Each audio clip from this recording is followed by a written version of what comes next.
it's me again. Today I wanted to talk to you about Creepshow. Got this cool figurine. We start off the review. The Creep, the original, the OG Creep. Got a lot of creeps. Before this, he had Hammer movies that had his own version of a creep. And Tales from the Crypt, he's also one of the creeps. So, but this one I like to think it's the OG version. Like it. And it has 5 stories and a wraparound. The wraparound isn't a super big deal because it's just a few shots from Tom Atkins, who hits Stephen King's son, his real son, in the face. Apparently, he said, "Hit me for real." Apparently, and he did hit him for real. And he always said after the take, he said, "Are you okay? Are you okay? No problem, no problem." He was a real trooper, Stephen King's son. Don't know his name. But Tom Atkins, also the without a mustache, Tom Atkins, because this Creep came out in '82. Then The Fog came out in '80. So he walked 2 years without a mustache. That's just sacrilege. I mean, that's just I mean, that is going against nature. But Tom Atkins without a mustache. No, because of course Halloween 3 was from '83, and there he had a mustache again. So for some reason, it's a guy who needs a mustache because he has this big of a face. If he has no mustache, and with a mustache, he has a little more in proportion, and it suits him. It suits him well. Now, what happens is the creep enters to his window and is clicking on the window. The creep that I showed you, the action figure creep, and you get the first story. I'm not sure what the titles are. I didn't find the titles on IMDb, but the first one is basically Father's Day. This one is the most of the little stories are created by George A. Romero and written by Stephen King. A lot of these are short stories from Stephen King. And Romero, rest in peace, he had the privilege to make these little short stories. For the first one is Father's Day, and I had an interview before this where you had an actor in that one called John Amplis, who plays Martin in Romero's Martin, a wannabe vampire, and he plays a zombie in this one, sort of a zombie, yeah. And what happens is this guy was always like being, aggressive against his daughter, and has this cane and stomping it on the ground and saying, "I want my cake, Bedelia. I want my cake. If you don't give me my cake now, Bedelia, you will feel my cane, you bitch." then she had enough of it, and eventually she took a iron brick ashtray, just clogged in on his face, dead meat. The only witness was the cook, but she didn't have any problems with that because she hated the man too. Now, so many years later, Bodelia, I think now the so you have four people in the room. You have I think nieces and nephews, one nephew, one niece. She's there with her boyfriend, Ed Harris, by the way. And I'm not sure that I'm not sure who which was she the daughter of Bedelia? I'm not sure, or the sister of Bedelia. I never was sure about that. But you've got that awesome dance scene there of when Ed Harris and his girlfriend are dancing. He's going like. Okay.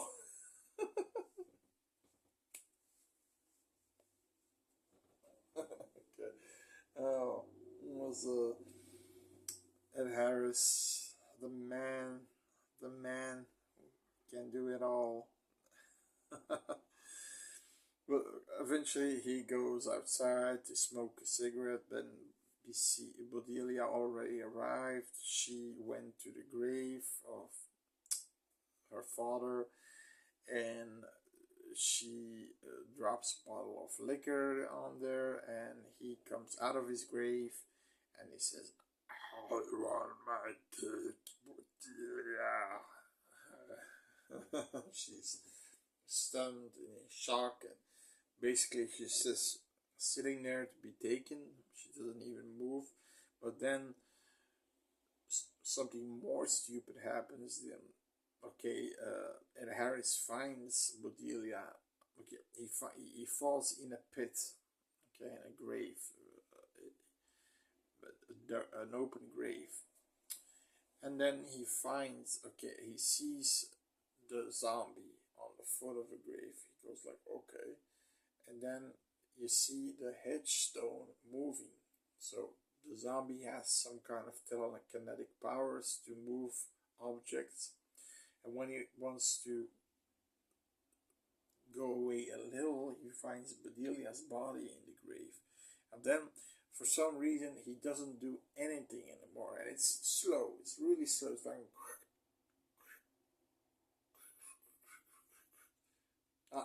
like 30 seconds. He had the chance to get the fuck out of there in 2-3 times or so. But for some reason, he's just standing there inside the gravestone on his face, dead. He goes to the manor where everybody is drinking and dancing, and eventually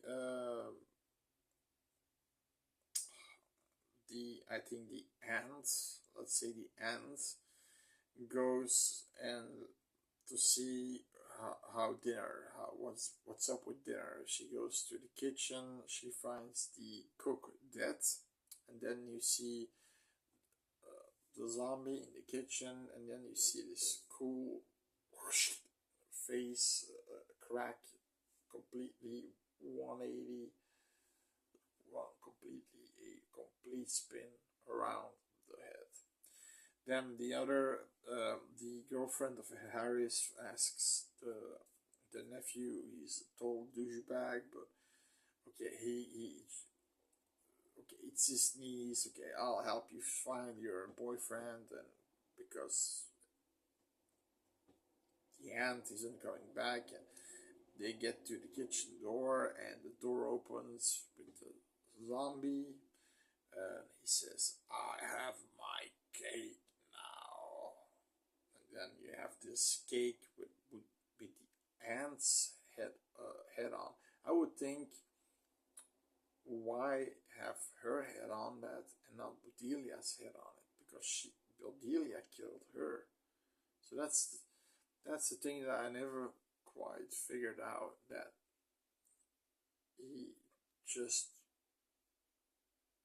I guess, strangled or something Bedelia, the one who killed him, and then takes off the head of the aunt or sister or whatever, who she was, because it's never really explained so much, so far as I know, who she was. So I'm always thinking an aunt or the sister, the sister, aunt, whatever, things like that. And then this one. So what I think about Father's Day, it's just it's a cheesy, fun story. Um, the guy, all the father, I want my cake, you bitches, I want my cake, and then he eventually gets bam with an ashtray. It's a fun story. Uh, the end with the head.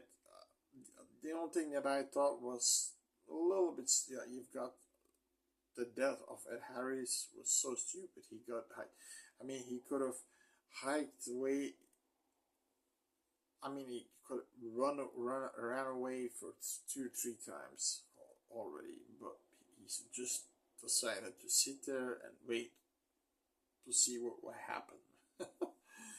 um, Also, it didn't make sense that Bodelia's head wasn't used for the cake. That's the gripes I have with the movie, with the short story. But it was funny seeing Ed Harris dancing. It was total 80s cheese, and the zombie, it was a fun. I mean, it was a fun zombie. He was looking after his cake, which is a pretty fun, cheesy 80s horror story. And the second one was the lonesome life of Jordy Verrill, which is, I think, that was the only one directed by Stephen King. I think he directed that one, because it's only the entire short movie is Stephen King, Jordy Verrill, who plays Stephen King plays Jordy Verrill, a farmer that sees a meteor landing on his farm, and eventually he says, "Oh, a meteor! Oh, I have to cool this son of a bitch down. I have to cool him down because I'm gonna get a lot of money." And eventually he takes a bucket and put water on the meteor, and it cracks in half. Oh shit! Maybe it's still worth something. And there's all this green goo in it, and he says, he puts them in the bucket, and then he says, "Ah, meteor shit." these one-liners that are just fantastic. And first he had there's also another guy who's in this short story. I don't know his name, but he comes in as different figures. The first figure is one of the head of the meteor department or something. And he says, for the meteor, I want $250 and not a penny less. Okay, keep them coming, he says. And then after that, the meteor broke. He goes again to that, thinking of him, what would happen. A broken mirror, a broken meteor. I wouldn't even give a penny for that. And then, so, he always goes back to these thoughts with the same guy, but playing a different role. There's also this, at some point, he knows he's having these weird things. There's grass growing on his tongue. There's grass everywhere over his body. He's basically becoming a human plant. And then he's thinking, I have to go to the doctor. And then he's thinking about the doctor, the same guy as the media department guy. And he says, oh, we gotta take off the leg. It's the only way. The leg full of grass, you gotta amputate it. And he takes like this saw, and it looks like so it's I mean, all these short interactions that he's thinking of, and he's saying no, no, no, no, no, no. And he just tries to keep calm, and maybe it'll go away or something. And then he's itching all over his body, and the funny thing is that he takes an entire bottle of vodka, and he has this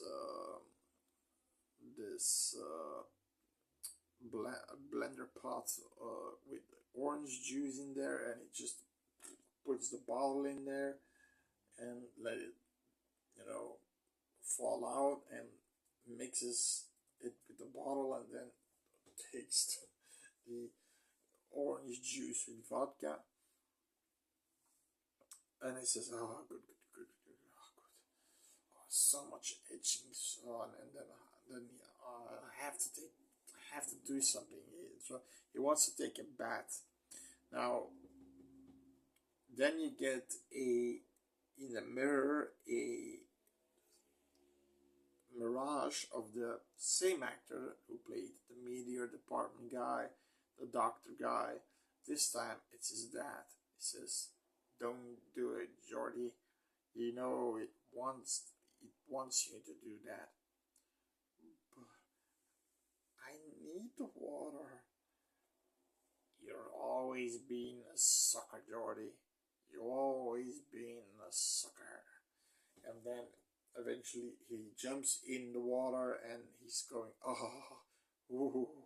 And then of course later, after that scene, we see Jordy completely being a man plant because of the water. He grew even faster.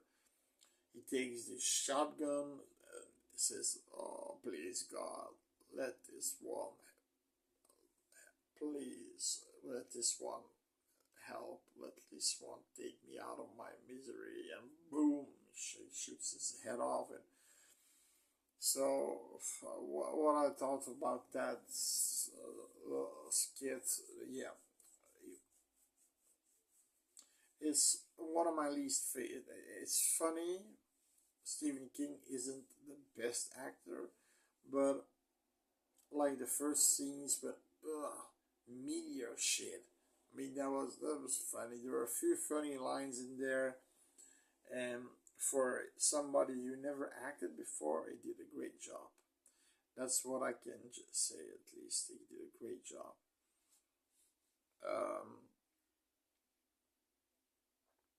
But yeah, but for the rest, okay, yeah, it was funny to see those. Those when he's dreaming about or thinking about, okay, the meteor doctor, or for the money, or the doctor who's gonna amputate his leg, or the dad. There were funny segments too. I mean, there are funny segments. Um, you would think that would be good for the planet Earth. It's basically a meteor who gives more green, who gives you more plants. So you would think that's good. But of course, yeah, you can't touch it because you can't touch the grass. You just can't touch the green goo. But okay, next to the next one. Okay, that's the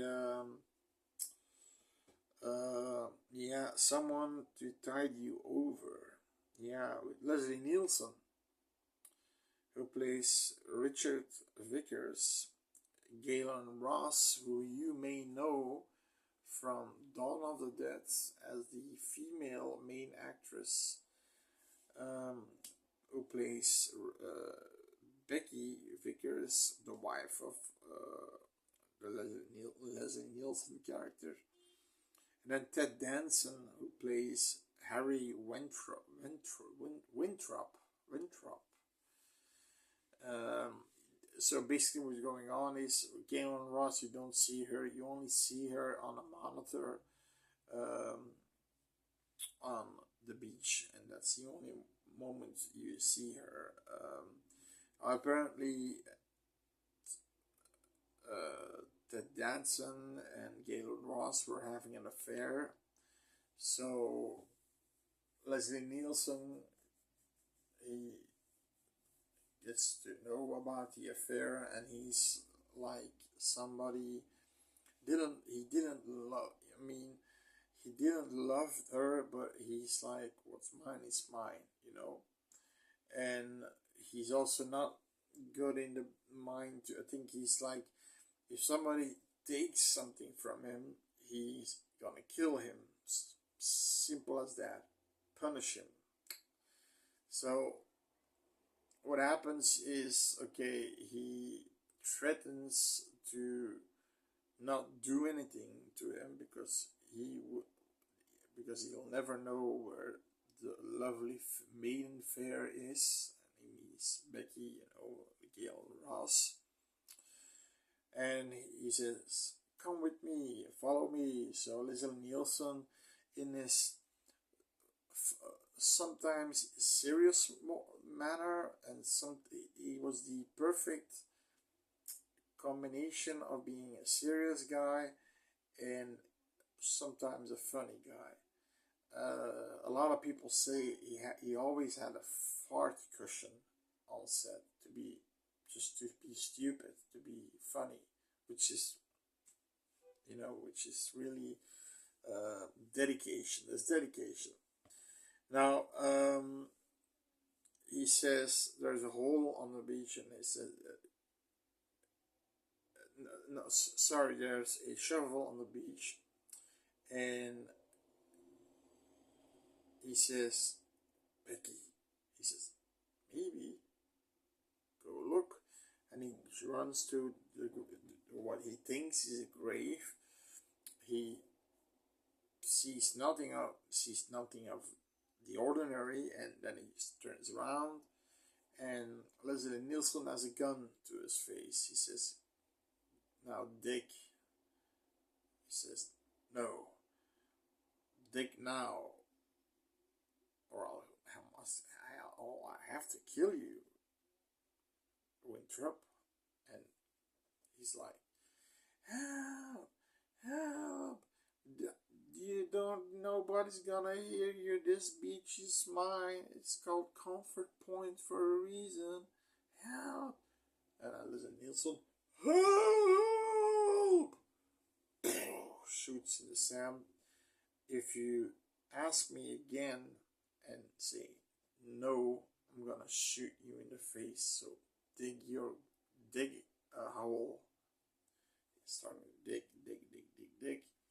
Okay, put the sand towards you. Blah blah blah blah.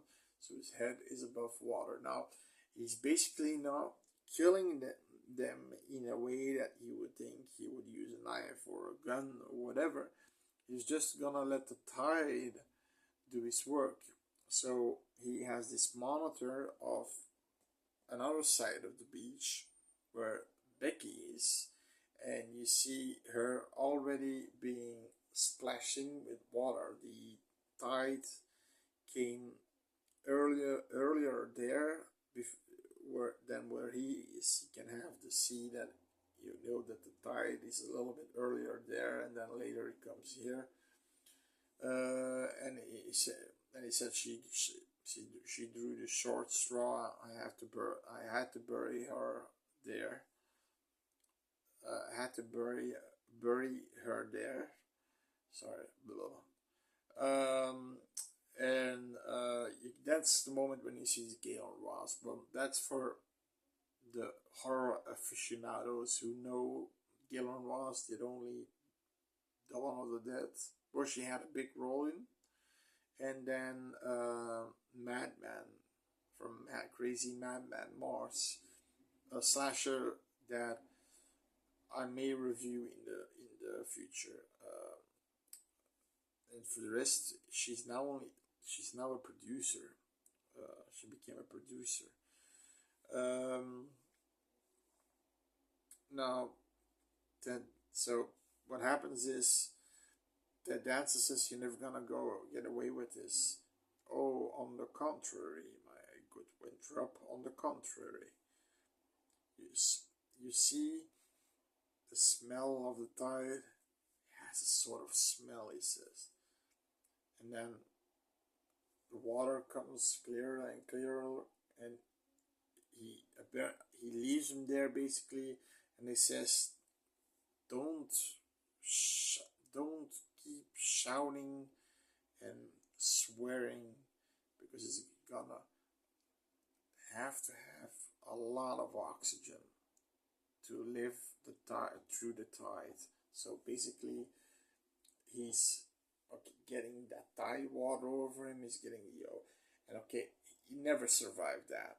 Even if you're a world record oxygen holder, you can't live without that. I mean, the tide that takes when it's completely still and goes back, that's like between 2 to 6 hours or something. So you can't hold your breath for 2 to 6 hours. Now, what you can do maybe is wheel yourself loose because the sand is getting wet, but even that didn't work. I love the effect of his head underwater that is clearly in an aquarium with a plastic piece of seaweed. That was funny.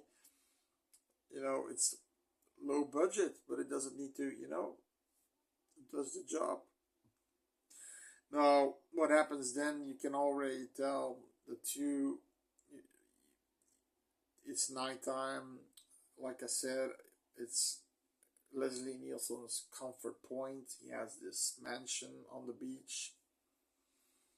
And what happens is you see the graves opened and you see footsteps and you have this like eerie ghostly sound. So basically what they do is they are going to his mansion.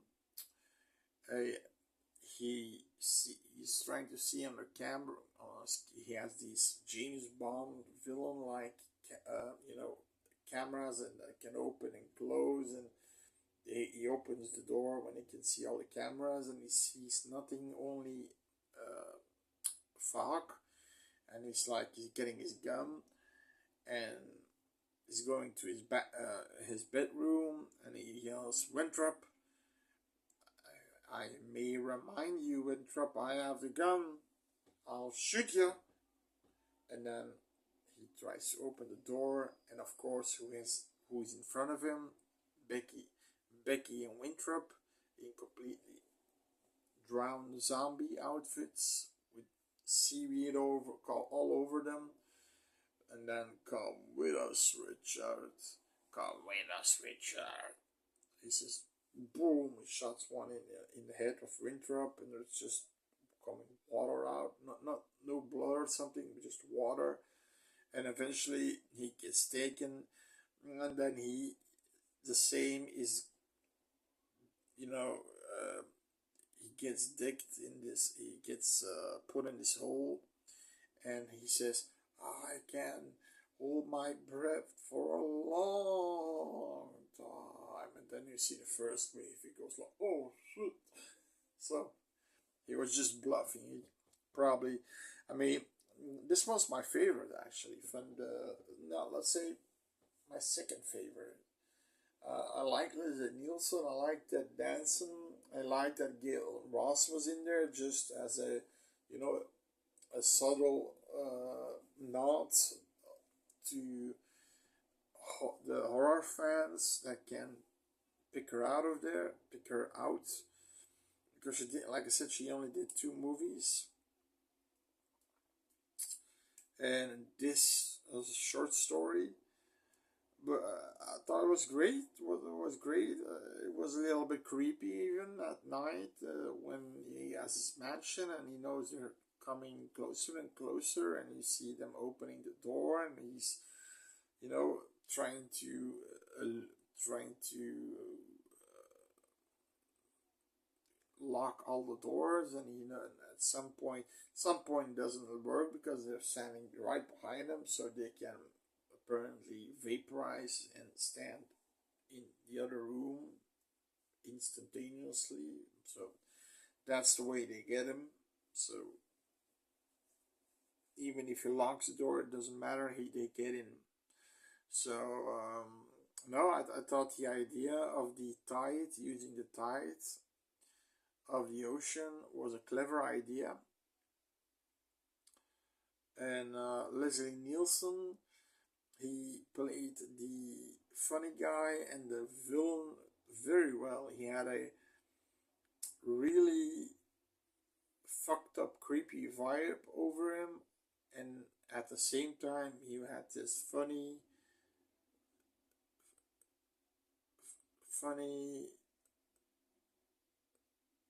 fun guy.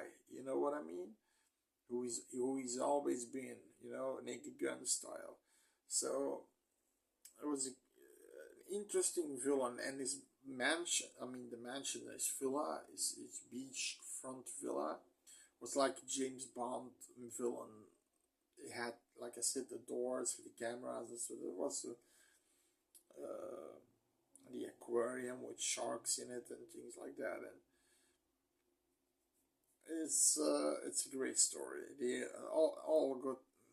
Acting was like very good, primo acting. And then the next one is my favorite one. That's The Crate.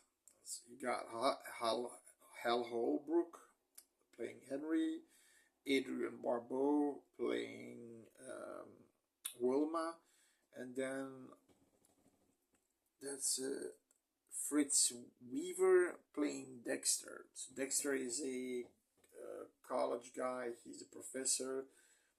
Henry is too, and Wilma is the wife of Henry. Wilma is like this obnoxious bitch who, you know, he's Henry is basically, you know, whipped as a dog. He's Wilma's dog basically, and he's constantly has these scenarios in his head throughout.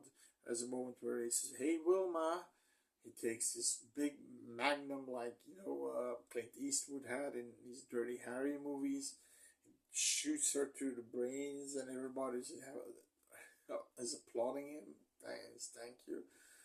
There are multiple times in the movie where there's a moment where he strangles her from the behind, but it's all in his head. He wants to kill her, but he doesn't dare to kill her. He hasn't got the cojones, you know that. Now Dexter is, when his wife died, apparently he became this, let's say, a lech.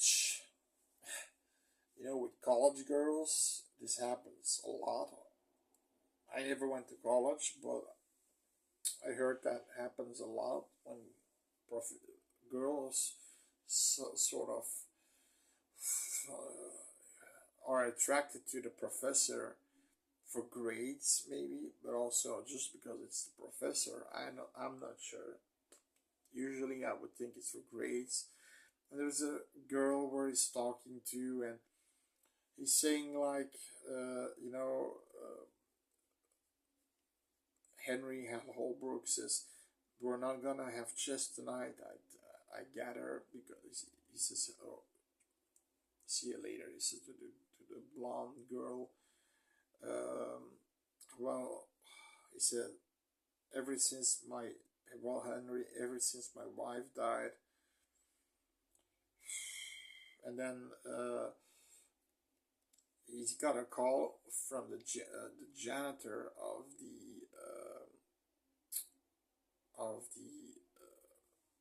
campus. Okay, he goes to the campus. Apparently, the janitor had a quarter that he flipped if he would take a Coke or a Sprite or something like that, and the corner falls into uh, this like grit, you know, uh, square grit, and he says, I saw something. So the professor Dexter arrives. He says, I saw something there. I saw it. Yes, no, no, yeah, probably some old magazines. No, no, it said Antarctic Mission 1875 or something like that. I'm not sure what the date was, but it was an old date. Okay, okay, let's open this, grid open, and let's see. And they're moving the box, and the janitor says, I feel something moving. Did you? Yes, me too. And he says, let's open it. So they're again starting to open it. Maybe they're just old magazines of, National Geographic, and when they're opening it, you take a look inside, and you see eyes glowing and taking the janitor. Basically, the box falls over, and the janitor is like standing there with his arm like in already in the crate, and blood. Then he's pulled up to the crate, and all that blood is gushing out of the crate. You don't see the blood gushing, and that was a kind of a. There are a lot of colors used in this short. A lot of colors, and when the guy is bleeding out, it's just a red color, which sort of, you know, took away a little bit from the gore. Then he freaks out. He finds a grad student who is always lurking, Professor Dexter, and he thinks he's here on a tooth, and I think he means a joint on a tooth, right? I'm not sure. I'll check this one myself before we call security. They may think we're crazy. Oh, don't go. And he's okay. So he's in the room. Apparently, the crate has been moved by the monster that's in it. It's being moved back underneath the stairs where it always has been. Now they see a track of blood going back to the under the stairs, under the stairwell, and he wants to. Oh, you see, the grad student is like this. He wants to see. He wants to see it. He wants to know what it is. It's his just OCD mind that he wants to know what it is. He sees a shoe of the janitor, and he wants the shoe. Why? So I can measure its bite radius or something, like Jaws. The Hooper with the first victim. The bite radius is different than this one, than this victim that we had from the beach. That. And he said that the beach girl, Chrissy girl in Jaws 1 wasn't the same bite radius. He wants to do that here also with the shoe. So he wants to take out the shoe, and in the corner is what they call him Fluffy. It's basically a baboon, a big ass baboon has big ass claws. So he hits it with a. He finds from the janitor a wrench. He hits it. Then he wants to get out, and eventually, that's a cool gore scene. He gets a hit in the face, so he's like, and then you see the claw. scratching everything open closely, see one of the eyeballs coming out. And that's, by the way, what I wanted to say, what I want to tell you is that Tom Savini, by the way, Tom Savini did the special effects for Creepshow. So you see this awesome effect, this gory effect.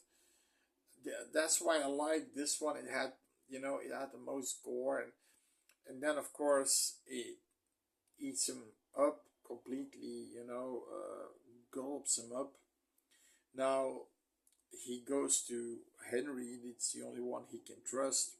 Completely out of his mind and saying, what happened? What happened?" Now he's telling the entire story, and Henry believes him enough to basically sedate him with a few Ambience in his scotch, so he's completely out. And then Wilma was out for what I don't know, and she comes back. He left a note on the refrigerator that Dexter had a problem with a girl, and this time it's gone too far. So basically, rape, what he is implying, right? So he asks, is it okay that you come to the campus to comfort this girl? I know I can't do that. You can do that better. And like you always say, what are you gonna do without me? And he says, yes, you do, Henry. Yes, you do. She's drinking like milk with fucking vodka and shit. She's a real alcoholic, and she's a bitch, and this one a bitch. And Henry, so he's at the campus, he sees all the blood, he believes it, he's cleaning all the shit up, he's trying to get rid of all the evidence, and eventually Wilma arrives. He wants to use Fluffy, let's call him that, to kill Wilma, so he doesn't have to do it. So what happens is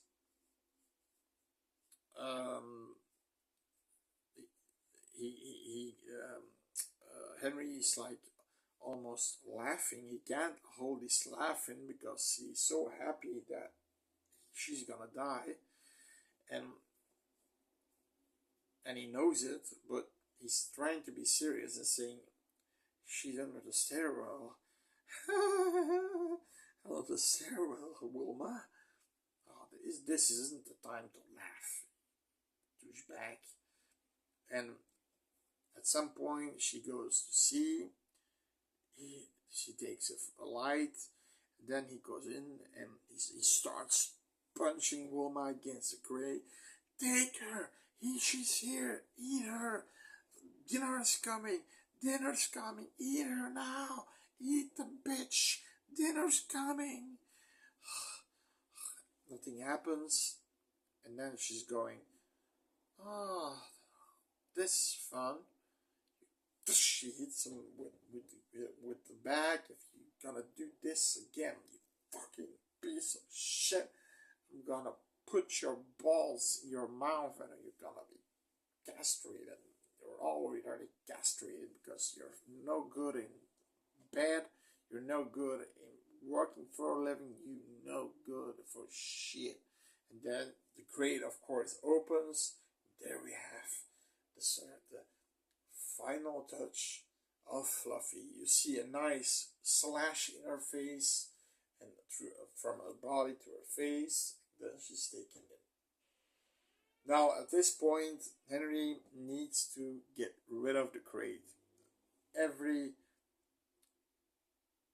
He knows that what's in it is super dangerous, and I don't think the grill is gonna, the square grill is gonna hold it. So he tries to lock it again, and he succeeds in locking it with padlocks.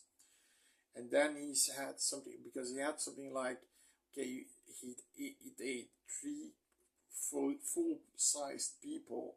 How much more can he eat? So he that's why he could get so close and just padlock the crates, and he took it to a quarry, a quarry, a deep pit with water, really deep pit filled with water, and he threw the crate in the water. And then Henry explains to a sobering up Dexter, and he's like,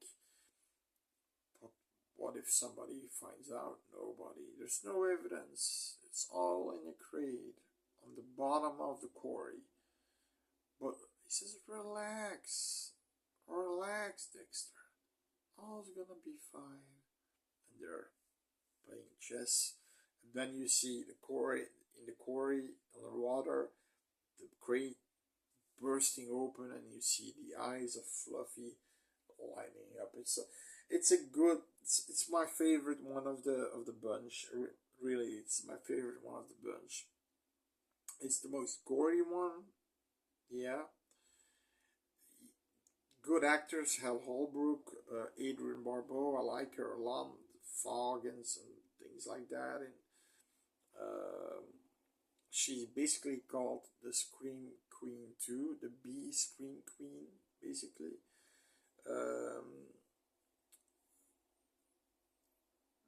Fritz Weaver, who plays Dexter, I know the guy, but he's been in a lot more movies, but I'm not sure which ones. But he has a recognizable face, and yeah, I thought the crate and then the fluffy creature was okay. Basically a fucking baboon, but that's not super original. But it was a creepy baboon, so it was mostly for the gore, and especially the one where he kills. I think that the college student, the grad student, is called Charlie Emerson or something. And his gore is like really the slash in his face where you see the eyeball going with it. And then, of course, luckily it didn't go red this time, because it would fuck up the gore scene completely. That's my nitpick with the janitor kill, because it went red, and there was fluids coming out of it, which was blood, but you couldn't see it because red was red like the blood. It's like water coming out of it. So there was a little bit of stupid decision there, but for the rest, it's a really okay story. I like Wilma and how she is, and that you really want her to die. She's just one of the worst people you'll ever know, and yeah. No, it's my favorite one, really my favorite one. Then we go to the last one. I don't know the title for this one, but it's with E.G. Marshall, a billionaire that's basically a germaphobe, you know. He's called Upson Pratt of Pratt Industries. Now, he lives in this giant white sterilized big apartment, you know, and he has all these computers with his you know, with his the stock markets and things like that, and always going up for Upson Pratt company, up, up, up, up. He's getting richer with the moment. Meanwhile, he's looking like he came just out of bed, has a, you know, like a bat coat on, and his hair is like this, and he's killing cockroaches all over the place, cockroaches. And then he hears that one of his people that work for him, he hears that one of his partners died, but now he got all the shares. For some reason, he got all the shares. It was not a partner, but more of a competitive partner. But he gets now all the shares, and he says, yeah, this calls for a celebratory drink. Good that the fuckhead's dead. It's like that. It's like, then his wife calls him, and why did you do this? Why did you put him through this? I saw it on his face, and he's going like, la di da di da. And she hears that he's making fun because he killed himself apparently, and she says, "I hope you burn in hell, you stupid motherfucker." She says, "How did you get this number again?" I don't give a shit. I hope you gone. And he says to the guy who reconnected with her, if you know the guy who gave her my number, fire him. Okay. Eventually, he's to put it short because I don't want to stretch it any longer. It's already 50 minutes in. The cockroaches are so extreme that at some point it gets infested, that he has to go to a special room that is completely sterile, but it's not so sterile that they thought, and the cockroaches are coming from everywhere, and they're getting inside his mouth, they're getting inside his body, they're completely covering him up. And apparently these cockroaches were real cockroaches. They weren't fake. And then you see the body of Upson Pratt. Then you see this cool scene. You can clearly see it's a doll, but okay. You see the skin opening up and the cockroaches crawling out of different parts of the skin, not only out of the mouth, but out of the head and things like that. And that's how he dies. And meanwhile, you see Pratt Industries going up and up and up, but he's dead now, so okay. Karma, right? Didn't like this one as much. I think E.G. Marshall was a good actor, but I didn't like this one because it was all about the bugs, the cockroaches, constantly cockroaches, cockroaches, cockroaches, cockroaches. I mean, at some point it got boring. Yeah, so no, this was my. I mean, with the Meteor, you also only have one character, but there's you've got the grass that's becoming him. You've got the stupid one-liners that he gives, the funny one-liners, Meteor shit. You've got the dream flashes from this guy that plays his doctor, his father, the Meteor guy. He's and E.G. Marshall is a better actor than Stephen King because he's a real actor, but I just didn't like the story. That one was the thumbs down one, but all the rest, Stephen King one was okay. It was okay. It's cheesy. It's fun. It's good. It's okay, especially for a first time acting gig for him. It's really good. Now, the wraparound is that so Tom Atkins took the comics away from Stephen King's son and threw them in the garbage. And apparently, so the garbage men come, and one of them is Tom Savini. And they see, here you can win a free voodoo doll, and you see that the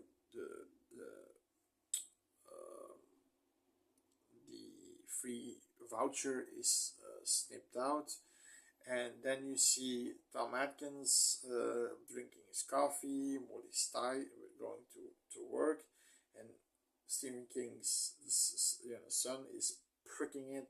I hope you feel it. I hope you feel it and die. I think he wanted him to die, or I think he wanted to. He starts to feel it like that, but it's not blood coming up, it's just feeling pains and really sharp, stingy pains because he has the voodoo doll and he's like going, fucking piece of shit. But I think he just wanted to keep the voodoo doll to make his life, if he crosses him again, make his life a living hell. So that was a wraparound of the first Creepshow movie from 1982. A really recommendation from me to see it. I hope you like it. Like the movie, like the video if you like the movie. See you later.